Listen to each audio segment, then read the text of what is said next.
Love GAA history? Then you love going deeper with Over the Bar's Cordia Club membership.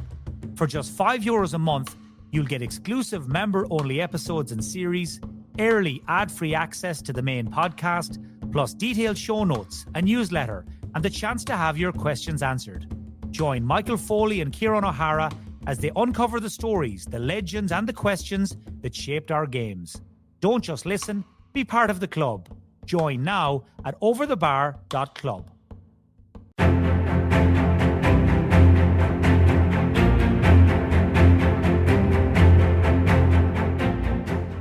Since the dawn of the GAA in 1884, the telling of its stories have been just as important as the sports. Through the years, heroes and matches have been immortalised, inspiring generation after generation. But some of its most important stories have also gotten lost or turned into legend. And in this series, we will explore some of the GAA's most fascinating forgotten tales, separating rumour from reality and myth from the truth that is often more amazing than the fiction. I'm Michael Foley. And I'm Ciaran O'Hara. So join us for Over the Bar, exploring the histories of the GAA.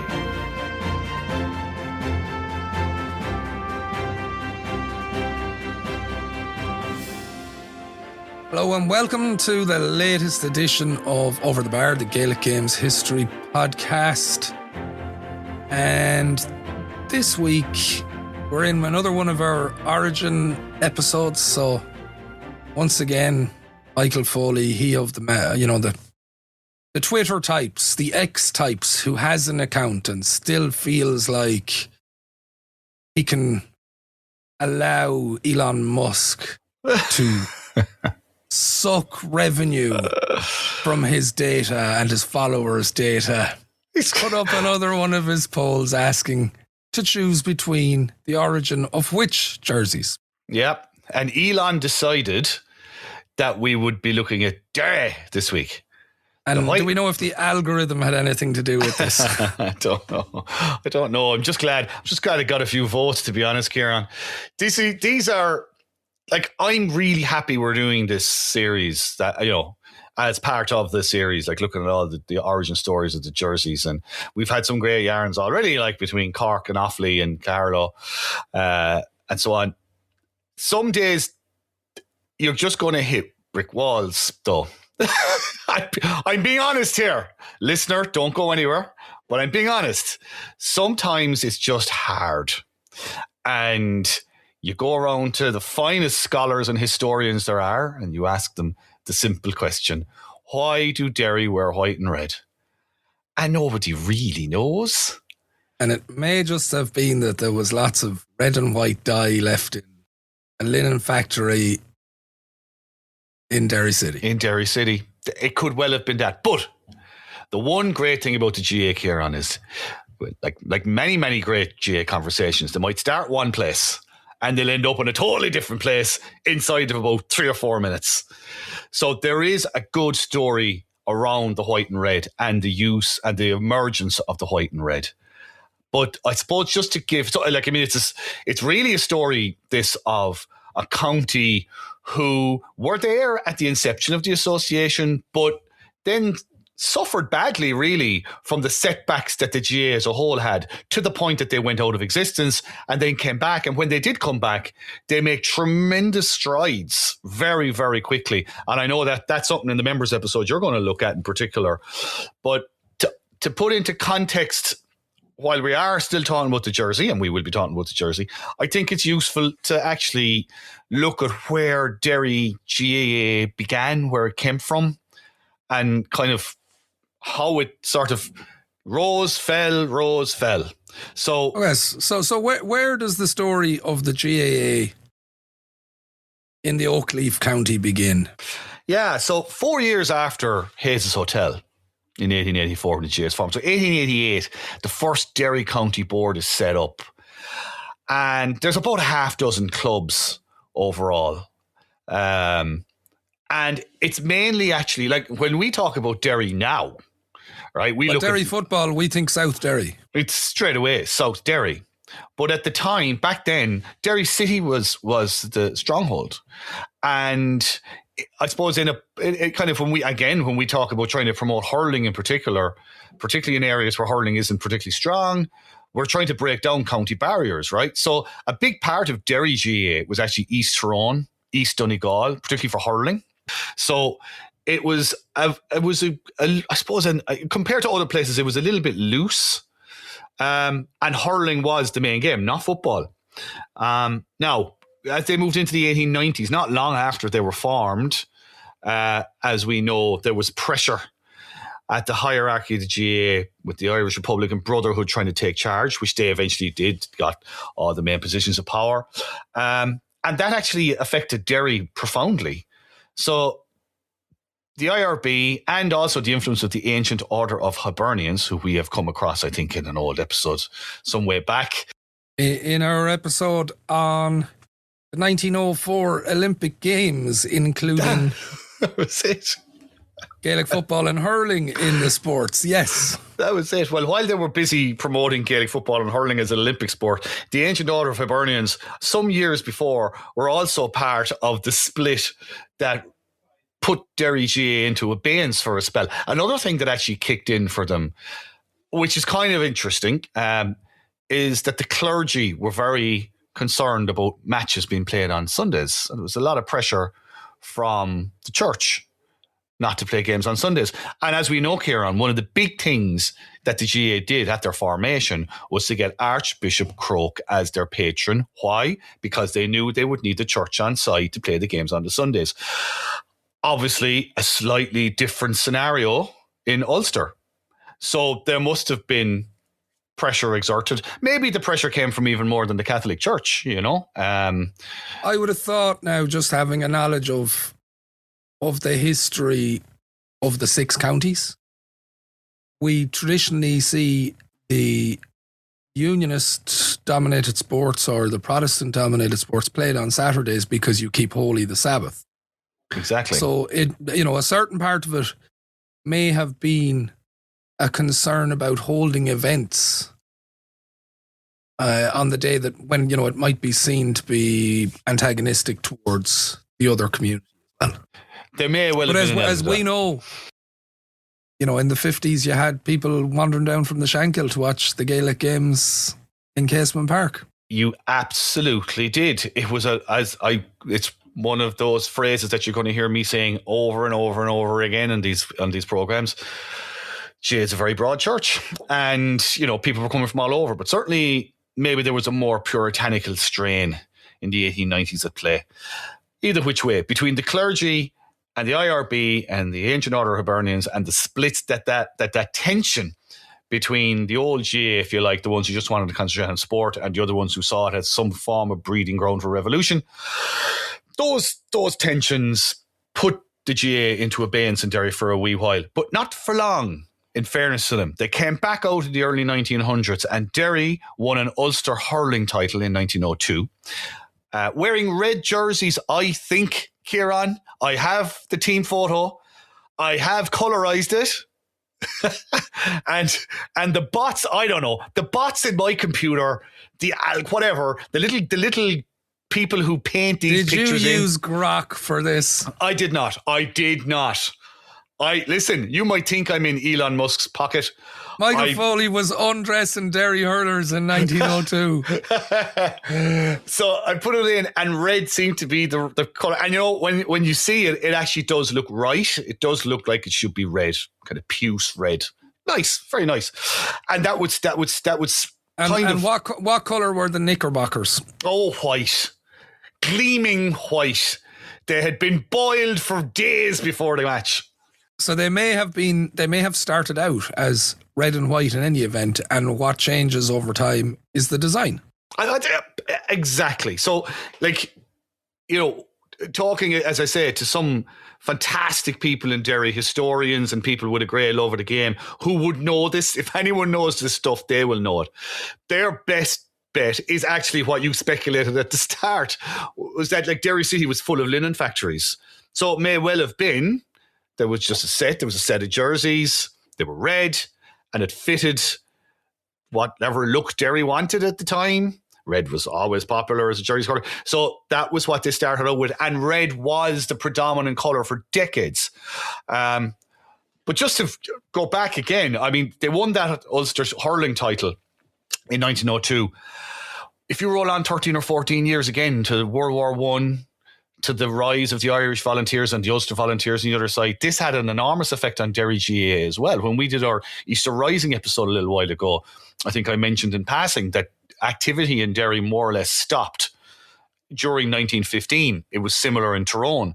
So again, that was a problem for Derry GAA. But what was it? Another episode of ours. It's what triggers the revival. You're going to refer to the 1921 Ulster football final, which took place in 1923, no? Ciaran, you're getting ahead of yourself now. Calm down. Before we get to 1921, 1918, what happened? All right, pop quiz hotshot. What happened in 1918? Apart from the end of the First World War. Well, that you just stole my answer. Well, think about our episodes. What big GAA thing that everybody forgot about that we recall? Don't tell me you forgot about. What he did it like? Would it possibly have been Gaelic Sunday, Michael? Thank God. I mean, at least I'm glad. Well, I was going to say I'm glad you're listening. I'm glad you're staying awake while we're recording the episodes. Yeah, Gaelic Sunday. That was actually the trigger for Derry GAA to get back up and running again. Isn't that something? You know, I mean, that's such a great legacy for Gaelic Sunday, if nothing else. For anybody who hasn't listened to that episode, first of all, what are you doing? Go back and listen to the episode. But it primarily it was all about the GAA being obliged to apply for permits if they wanted to play any games, and their reaction being this mass show of defiance where there was games all over the country played without any permits, and kind of come and have a go if you think you're hard enough, kind of two fingers up to the authorities, and the authorities said, well, if you want to play that badly, off you go. But Gaelic Sunday seems to have been the trigger for Derry GAA to get back up and running again. Now we can get to your favourite Ulster final. The 1921 Ulster football final, which took place in 1923 and may have been the ruse to cover a jailbreak. That's the one. And what also featured on a previous episode, folks, about the Monaghan football team. Yes, the Monaghan football team. And Derry are kind of like the innocent bystanders in all of this. So think about this, all right? So 1923, right? What are we talking? It's less than 5 years after Gaelic Sunday, because it's not at the other end of the year. It's early in 23. Derry GAA is back up and going, and their football team has made an Ulster senior final, right? And, of course, in a nice nod to what's going on in Derry at the moment, where Derry City are playing in Celtic Park while the Brandywell gets done up. Where was that Ulster final to be played? It was to be played at the Brandywell, because the Brandywell was the place where all sports were played back in 1923. So they're very, very excited about this. It's going to be a huge event. It's going to be another opportunity to springboard the GAA in Derry and the city and beyond. But as you say, Ciaran, well, when you said springboard, I thought you were going to describe a different type of spring. But anyway, it was another opportunity to spring something. Yes, it was indeed, because apparently there were some volunteers in Derry jail that needed liberating, shall we say. Anyhow, the Monaghan footballers didn't get as far as Derry City, as we know. They were picked up in Dromore and County Tyrone, and there was no Ulster final, not for quite a while anyway. In the meantime, Derry, they were playing senior championship football all the way along, and the next thing, they disappear. They disappear back into the junior ranks, and you don't really see them again for quite a while. Like the national leagues are ongoing. They come in the mid-20s. Derry don't join the league until 1933. So what's that? That's probably. So it's 7 years after the formation of the league until Derry actually join.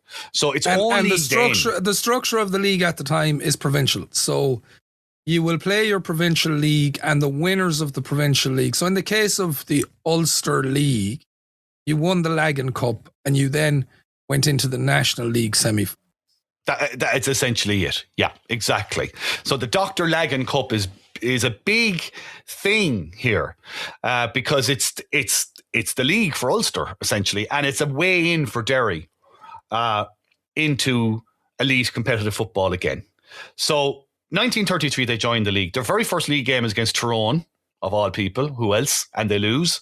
But that doesn't really matter, because when you look around the county at that point, they now have functioning clubs in the south and the north and in the city. So now we have, I suppose, the foundation for what we would see as the modern iteration of Derry GAA. You mentioned the Dr. Lagan Cup. They won it in 1944. That's 11 years after joining the league. And they won it again in 1946. Now, by 46, things are starting to pick up a little bit. So they win the McKenna Cup in 1946 as well. And this is where the jersey comes in, Ciaran. Now, I should just say, you've alluded to the fact that our members episode this week is also about this era of Derry football. So Derry were still playing junior championship in all this time that they were competing in the Ulster League and the National League. And during the war years, they had some success in the Ulster Junior Championship, but because of wartime restrictions, they didn't hold All-Ireland semi-finals and a final for the junior ranks of the GAA. So it was thought that they had a team that was capable of winning an All-Ireland junior title, but they couldn't. So they won a couple of Ulster juniors, and that was the springboard then to push on, rejoin the senior ranks, and they had significant success.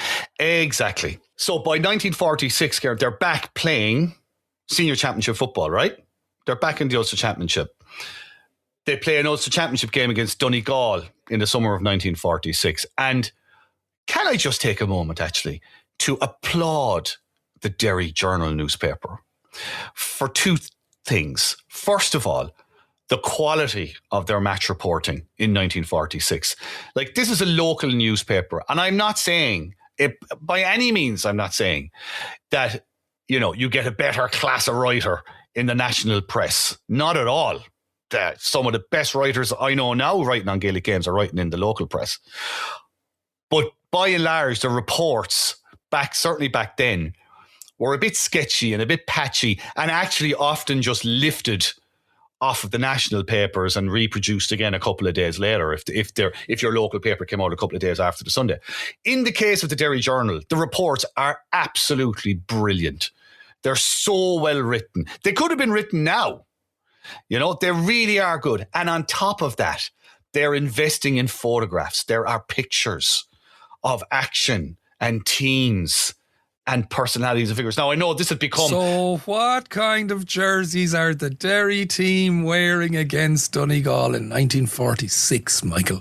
This was a blessing and a curse, Ciaran, because when I came across the Derry jersey for this 1946 game, which was red, this, of course, tempted me into checking all the Derry journals going back through the 40s and the 30s. And, let's just say that the pictures get scarcer as the further you go back. Love GAA history? Then you love going deeper with Over the Bar's Cordia Club membership. For just €5 a month, you'll get exclusive member-only episodes and series, early ad-free access to the main podcast, plus detailed show notes, a newsletter, and the chance to have your questions answered.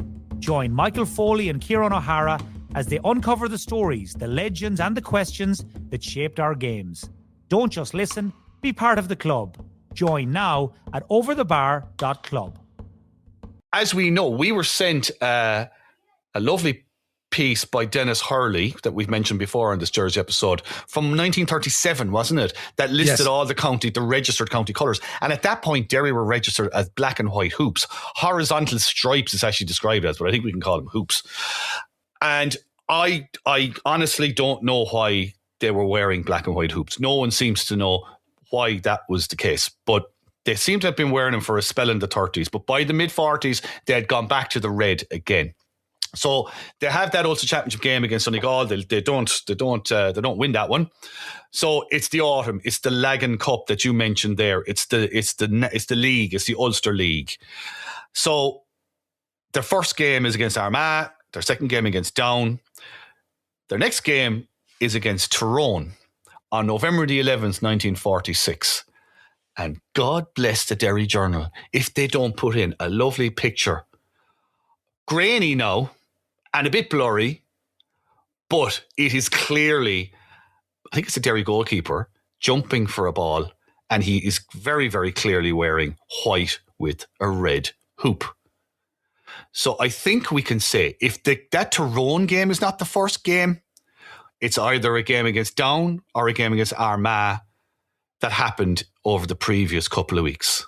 So we're talking the autumn of 1946 is when we first see the white jersey of Derry with the red band. So how many years then? This is an anniversary in that case. How many years have Derry been where? So what's that, 80 years? 80 years, yeah, 80 years. Now, we'll come on to this maybe shortly, but like white and the red on white is not their first choice colours anymore, but it certainly was when they won an All-Ireland in 93 and when they won plenty more up the years. So yeah, it's a little significant thing. But I think what probably cemented those jerseys at the time, so they wear them again. There's another picture of them wearing them against Antrim at the start of December 1946 in truly appalling conditions in the Lagan Cup. And now remember, Antrim are a bloody good team at this point. Antrim actually are setting the trend for how football is being played in Ulster, as we will find out in a moment. So they go on anyway to... Well, I'm not going to say... Well, they do win the Lagan Cup, but they go on, at this point, they are at the top of that particular league. But the big story that we kind of want to tell here is the story of the winter of 46 into 47. Now, we've touched on this before in episode 1 when we were talking about Kerry and Cavan in the Polo Grounds in 1947.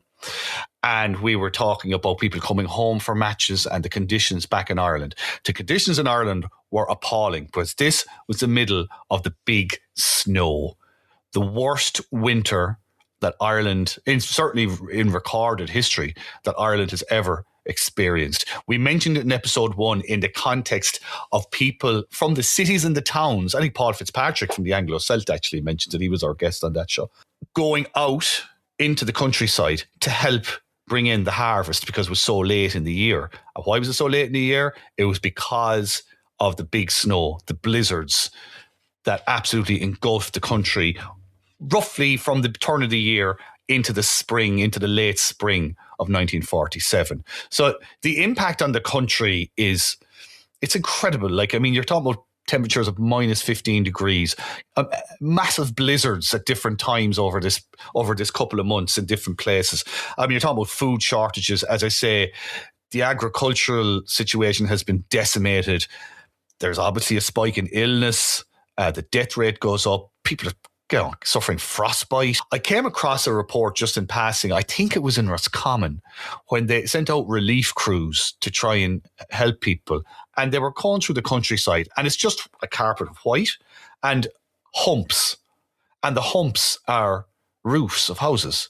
And in a couple of cases, they dug away the snow and they found people huddled inside the house with shivering, yeah, with the last whatever little bit of heat and food and whatever they had. So it was really, really stark. And it almost sounds trite in this context to talk about GAA, but I mean, it obviously had a massive impact on fixtures. I mean, it was scarcely possible to play a league, but teams played away. And by the day before St. Patrick's Day, March 16th, 1947, the GAA made a decision. We can't go on. There's just been too many postponements, cancellations. We can't go on. So what we're going to do is we're going to pick the 4 teams that are on top in their given division at this point. Even if they've only played a game or two, we're picking them. And they're going to go forward and play in a couple of semi-finals, and we'll play a National League final, and that'll be how we're going to do it. And the 4 teams, they're a motley crew, but here they are. You have Clare, Wicklow, Longford, and Derry. That may be the most novel semi-final pairings. Absolutely. And I mean, and the point is made in the papers. All of these teams have made they've earned their place here. Clare were actually a decent football team then. I looked back over some of Longford's results in this period. Good. Wicklow, good. Like Derry beat Antrim in the Lagan Cup. The only other team to beat Antrim in 1946 or around that period anyway was Kerry. So like it was, they were a serious team, Derry, coming at this point. So yes, it's very novel and it kind of looks a little bit, thrown together and maybe not, you need to put an asterisk beside that particular league title. But look, they played whatever games they could and they got there on merit as that was deemed in 1947. So Derry had already qualified anyway. So they were there. So this is tremendous for them. Tremendous. So come the league semi-final. So Longford played Derry in the first semi-final. And it's great. It's great hype in Longford about this, and Derry, they're very excited. It's a National League semi-final. And Derry are wearing the white and red again. And they beat them to make the league final. Clare beat Wicklow. So now it's Derry versus Clare in the league final in Croke Park in the spring of 1947. It's tremendous, and I mean, even just the colours alone, like that Clare jersey is the saffron and blue, and the Derry jerseys are white and red. It's wonderful. Even though it's black and white pictures you're looking at, it looks good. Like you kind of go, yeah, I can imagine those, how vivid they would have been on the day. Derry prevail, Ciaran, 2-9 to 2-5. But what's interesting about it, and I think this may speak a little bit to your dive into Derry football in the 1950s and so on. In 1947, they win it, and how it's described in the newspapers, they're exploiting the new style methods. So Clare have come with the traditional catch and kick that Kerry are playing in Munster and Cork are playing in Munster and Tip and Waterford and everybody is catch and kick. But Antrim have changed the game in Ulster. They're hand passing. And now Derry are hand passing. And that is entirely what their game is based on. And it drives some people mad and others think this is revolutionary. But it's obviously effective because they win the league title. And as a matter of fact, the game starts late because it was a college's interprovincial final that went to extra time. So, I mean, we're really dicing with the weather. We're dicing with time. Any number of things could have gone wrong here. But they win it. It's the very first game that a Derry football team plays at Croke Park. They're cheered off, of course they are, at the end, having won the game. Thankfully, it looks like, well, actually, no, we don't know this for sure. I can only imagine that a lot of the spectators who invaded the field probably went flying in the mud. I can't imagine Croke Park was in great shape. I would imagine there was an awful lot of muddy skid marks up the side of ill-fitting trousers leaving Croke Park that evening. But, yeah, so first Derry football team. Now, the Derry Hurlers, as I mentioned, had played on Jones's Road back in 1903 or something like that. But yeah, first time a Derry football team playing Croke Park. They win the National League title in the white jerseys with the red band. So the white jersey with the red band becomes their jersey from then on. We have the origin. It is in the fraught winter of 46-47. There is another significance to that win. Derry, in winning the 1947 National League title, become the first of the 6 counties to win a national title. Senior title, right? Yes. Because I don't want our Armagh brethren going, hang on a minute, we won an All-Ireland junior football title, didn't you tell us, back in 1926? So we're the first county to bring any kind of All-Ireland across the frontier. But I just wanted to make that point, Ciaran. Sorry. And one of the stars of the team is a man by the name of Roddy Gribben, who was the longest living of the members of the team. He only died a few years ago. But we will hear much about Roddy Gribben in our Carja Club member episode this week, which is about the first Ulster team to really get under the skin, Kerry. If you're not already a Carja Club member, do sign up for that one. Absolutely, that's going to be a hell of a listen. Before we go there, I do have a few more little bits and pieces just to bring us up to current day. So they stay with the white and red all the way through until there's some really groovy ones in the 70s though. And I mean groovy. They had a white jersey with a red vertical stripe going down the side for an All-Ireland semi-final. I thought you were going to describe them playing in Paisley or something in the 60s. You know what? So close. So close. Tie-dye jersey. It's that classic GA look, a lad with long hair flapping and maybe a sweatband, kind of Alan Larkin look, but wearing like a white jersey with like a vertical red stripe. He could be playing in the 2nd division of the Football League for Bristol Rovers or someone like that, It's fab. I hate to say it as well, but this did happen. They did actually adopt a Tyrone style jersey at some point in the mid-70s as well, white with just a little bit of red on the collar. When they won the All-Ireland, as we say. I mean, by the early 80s, it's white and red. They throw in a pair of red shorts in the 70s as well. The crest seemed to have come in somewhere in the early 80s. It kind of comes in and out, the oak leaf crest, but comes in somewhere along there. 93, of course, they're wearing the white jersey with the red band for that final. They would have been wearing it anyway. I checked whether it was a change strip thing because Cork were wearing red, but it wasn't. That was the county colours at the time.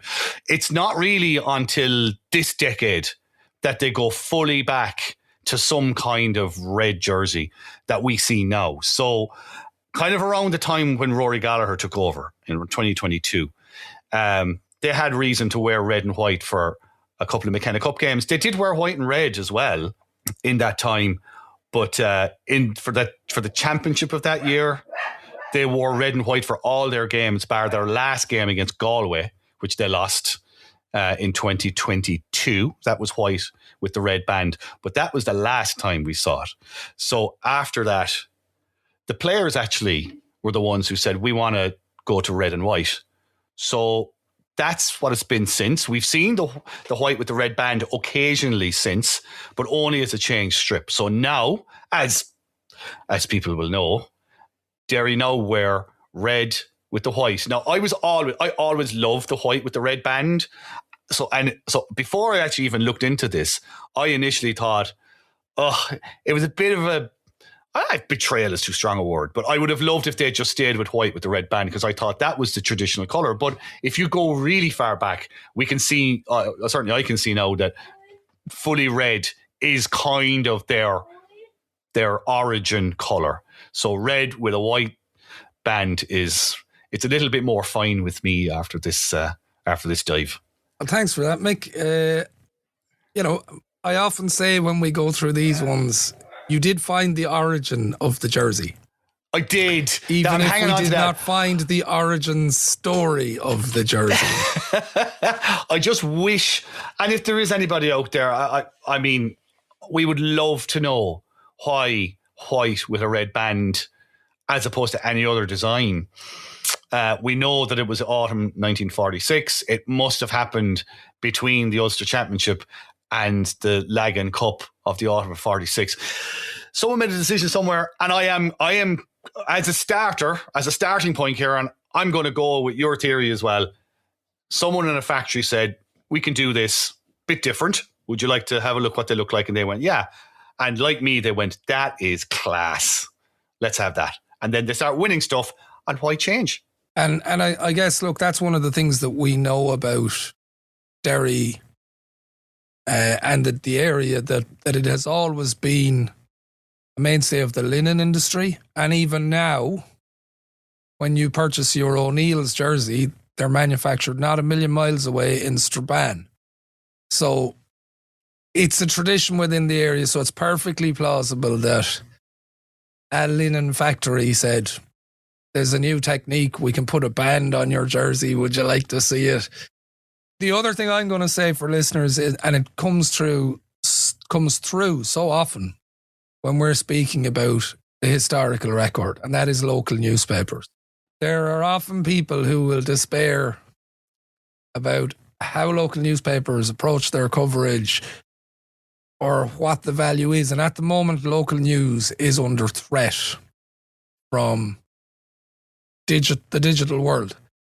But the significance is this: in 50 years' time, the cryogenically frozen Ciaran O'Hara and Michael Foley will be able to continue to search the records of local newspapers so long as we continue to support them. So that's just one little message to any listeners out there. Don't ever underestimate the value of your local news outlets. Chalk it down. Like, first draft of history is a cliche, but my God, the simplest information can be the most valuable 100 years later, And that is where we will leave it. I will finish by asking you, as always, to open up the app in which you are listening. Like, share, subscribe within it so that you can receive the episodes as promptly as they're published. Spread the word in WhatsApp, in emails, You're bound to know people who would enjoy this as much as you do, so get that good word out there. And if you really want a little bit more, do come over and join us on the Cordial Club at overthebar.club, where this week our episode will be on the Derry team of the 1950s. Until next week, slán agus gura míle maith agaí a sé shutlin. Bye-bye.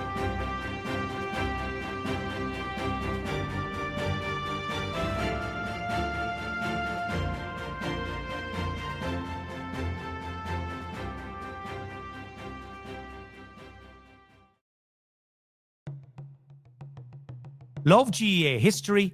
Then you love going deeper with Over the Bar's Cordial Club membership. For just €5 a month, you'll get exclusive member-only episodes and series, early ad-free access to the main podcast, plus detailed show notes, a newsletter, and the chance to have your questions answered. Join Michael Foley and Ciaran O'Hara as they uncover the stories, the legends, and the questions that shaped our games. Don't just listen, be part of the club. Join now at overthebar.club.